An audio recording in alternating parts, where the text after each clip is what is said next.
Drawing a scene such as this Oxford scene, freehand in ink, doesn't just require some experience in using our materials, but it requires a strategy, a thinking out of what's going to happen, which is part managing our expectations and part doing things in the best possible order for the best possible outcome. So here are the 8 strategies going through my mind as I draw this wonderful scene of Oxford. And the first is aim for accuracy. Now, by that, I mean try and get things as close to what's in the reference as possible. Can I say, though, that these strategies work for location drawing as well. And so I'm trying to draw things in the right proportion. I'm trying to get angles the same as they are in the reference. I'm trying to have things line up as closely as I can to how they line up in life. And this is more important with the larger things and the closer things. So aim for accuracy. But my second strategy is more an attitudinal one, and that's to accept the fact that it's not going to be perfect. There is simply too much happening here for everything to, in the end, mimic the photo without having to distort proportions in different parts. And we do need to keep our proportions the same. We want our windows to be the same height to width ratio as they are in the reference. So these 2 things at the start, really important. Now, you are watching this obviously sped up. This drawing took me just under 90 minutes to do in real time. So you're watching most of this at 4 times the real-time drawing speed. So if you want to watch the actual drawing, the ink on the paper, at closer to real time, you can slow the video down to half speed, which will let you do that. And I sped up the parts where I'm doing some hatching lines on the roofing double again, because there was quite a lot of time given to that. And I think it's fairly straightforward. The third strategy, though, is particularly with that accuracy, is to really focus on perspective before I start to draw. So the first thing I need to do is to find eye level, which is where a horizontal line will actually be horizontal. And in this drawing, it's actually up high. It's pretty much, I think, the spire, the top of the square tower that the round section sits on. Eye level is about there. I don't need to be too exact, but that's pretty much where it is. And that then tells me that as I move down the page, any angle has to increase in angle in that direction as it occurs closer towards the bottom. And particularly when we have an unusual perspective such as this one, it's even more important that we observe, because what we're led to feel like is the way it's going to work through the previous drawings we've done will actually lead us astray if we're not focusing particularly for this drawing and for what's happening here.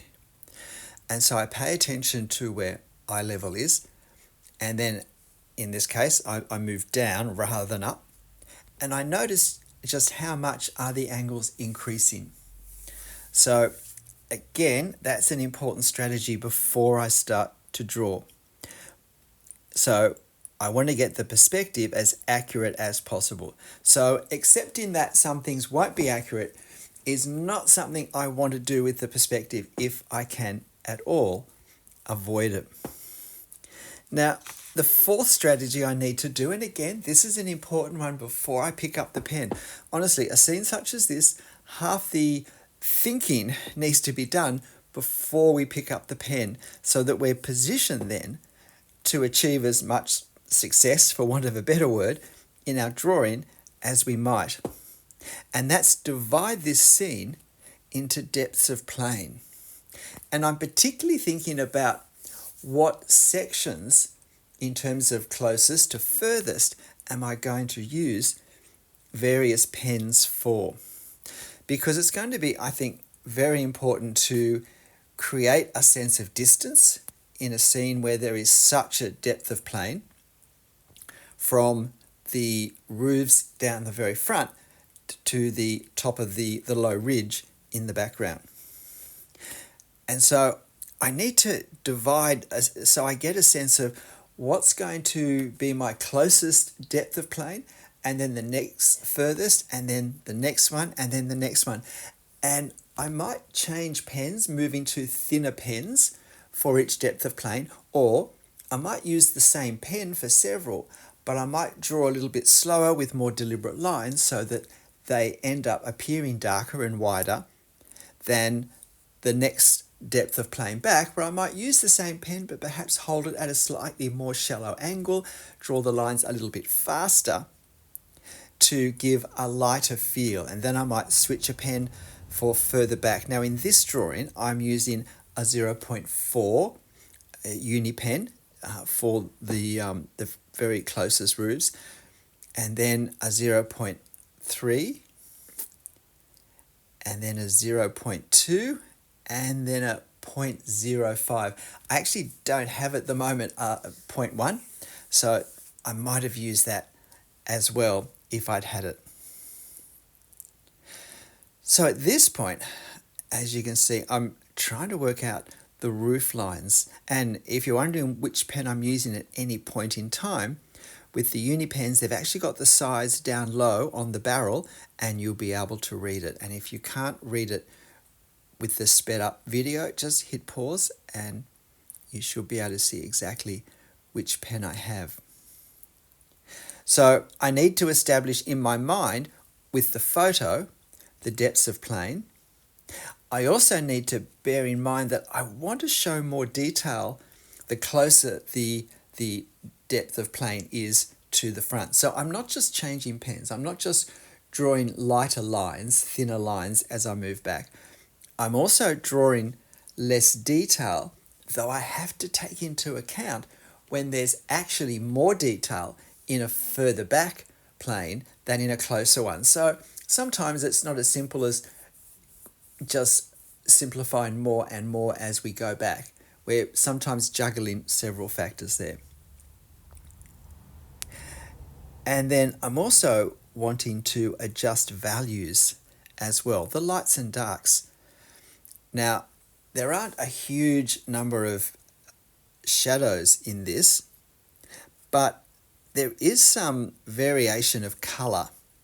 And so particularly these terracotta roofs, I'm going to use hatching to create not so much shade or shadow, but simply the darker colour that if we took the colour out of this would mean the roofs would look darker than the walls of the buildings in most cases. So that's my fourth strategy, is to really work out the depths of plane. And sometimes that can be a little bit arbitrary, but I need to know so that when I start to put the ink on the paper, I can control what I draw and how I draw it and what I draw it with in a systematic way, which will help create the very deep sense of distance that we have in this scene. And if you're finding this demo interesting and these points helpful, please hit the like button for me right now. That will help me out as much as I hope these thoughts and this demonstration are helping you out. Now, my fifth strategy in a scene such as this is to try and start somewhere in the center, because we are in effect moving out from wherever our starting point is. If our starting point's at the very front and we move up with what we do, then if we're a little bit out, either too much or too little as we go up, then incrementally the total error gets larger and larger as we move upwards. If we start in the middle and go down, then in a sense we don't have as much opportunity before we hit the border, and then we get to go up. And in a sense, once we start to go in the other direction from our starting point, we're starting that risk, if you like, from zero again. And so in a sense, we have the opportunity for any slight increase or decrease of getting the distances wrong to accumulate, to add up. And so overall, it will help keep our finished drawing, our total drawing, closer to the original. And this can be the same, not just going up and down, but going left and going right. So starting in the center, if that's at all possible, otherwise for accuracy, is, I think, a good way to do it. Now in this case, I didn't start dead in the middle, but I thought the best place to start was this long, almost horizontal roof line for that terracotta roof. And you'll notice I didn't, at the start, finalize where the end was going to be. Now, I did position the first chimney too close to the left-hand side. It should have been a little closer to the center, which gives some options as to how we respond now to this inaccuracy in our drawing. And I think there's definitely a more helpful way to do that, which forms the basis of our next point. Because the next point, the next strategy, is very much an as you draw one. And that's when you realize, when you're sort of drawing perhaps a bigger part, you're not so much doing a window as a wall that's going to have windows on it, you're positioning chimneys and things, and you realize that you can't fit it into your drawing so that it all lines up in the same way as in the reference. Just stop for a minute and work out, well, what's going to work best with the thing I haven't drawn yet. I obviously, drawing freehand in ink, can't remove anything I've drawn.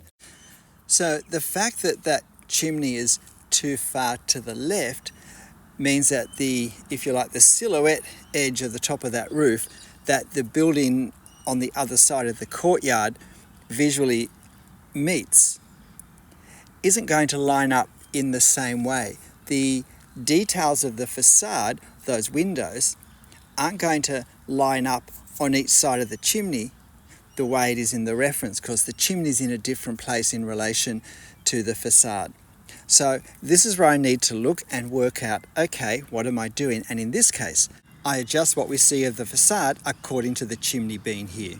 But I employed a different strategy to an inaccuracy along that same roof line with the chimney that was at the extreme right-hand side. If you go back to the start, you'll see that my position in line for that chimney was too close to the left-hand side again. It should have been further to the right. And when I looked at that, when I looked at what was going to be drawn behind that chimney, I thought the better solution would be to just leave that line in space for now, draw the chimney in the correct spot, and then use the details of the windows on the facade behind that were going to occupy the space that line was in to disguise it, to hide it. And I think that worked well. I don't think you'd notice anything at all about that line now, and certainly not at the end with the rest of the drawing in context. So it's looking at the options at every point and hanging loose a little bit from the reference and not creating distortions by trying to line things up exactly. This kind of comes back to the second strategy, which is to accept that some things won't be perfect. So what we want to do is to draw something that actually looks realistic, because there's so much detail here. It's not going to be any one point of the drawing that makes or breaks the drawing. Visually, there will be some dominant parts, and particularly that's going to be the spire that we can see. So we have to make sure that we do focus on that. But we'll get to that in a moment. We'll get to the spire in a moment. So point number 7 is, again, this is our thinking and planning before we start. Work out visually what is the main subject or the main part of this subject going to be. And in this case, I think it's the tower, it's the spire, because it does stand out as a silhouette. And towers, architecturally, are meant to draw attention to themselves. So it's not surprising that this does. But we then have to be aware that while we may want this to be the most visually obvious point, that doesn't mean we draw it in the strongest, most detailed way. Because if we're creating a sense of depth, of distance, then to do that could mess with that. We still have to draw that center point, that visual showpiece, in a way that fits into the depths of plane that we're establishing. What we can do though is we can massage what's on each side a little bit, where there are things on each side, perhaps exaggerating the different marks so that those parts sit back behind, in this case the spire, that let it come forward a bit but without compromising the depths of plane that we've been working to establish. So we're always juggling all the factors for the particular scene we have and for the particular effects we want to create. And one of the effects that we want to create is a sense of distance, but also a sense of what is the centerpiece, what is the showpiece. So there are no rules. It's understanding firstly what we're trying to achieve in our drawing, and then looking at all the options that we have with our materials and I suppose our skill level and our experience to create that. Now, I've switched to, I think it's possibly the 0.05 now. No, probably not for this part. This is probably the 0.2 still. I'm afraid my eyes can't let me tell with how small this image is right now when I'm looking at it. But you'll be able to see on the pen, I'm sure. But as I come closer to the tower, you'll see that I particularly start to lighten the effect. And in most cases, I don't draw the background lines right up against the tower. I create a little space, what I think of as a visual halo, that just helps whatever's in front feel like it's closer.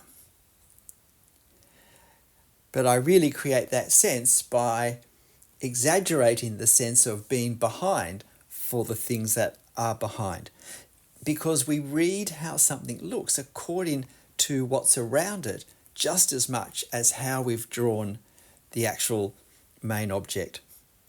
And the 8th point is really for spires in particular, and that's to slow down, to take spires very closely, particularly to get their proportions correct, not to let them become too large, and to make sure they're dead straight.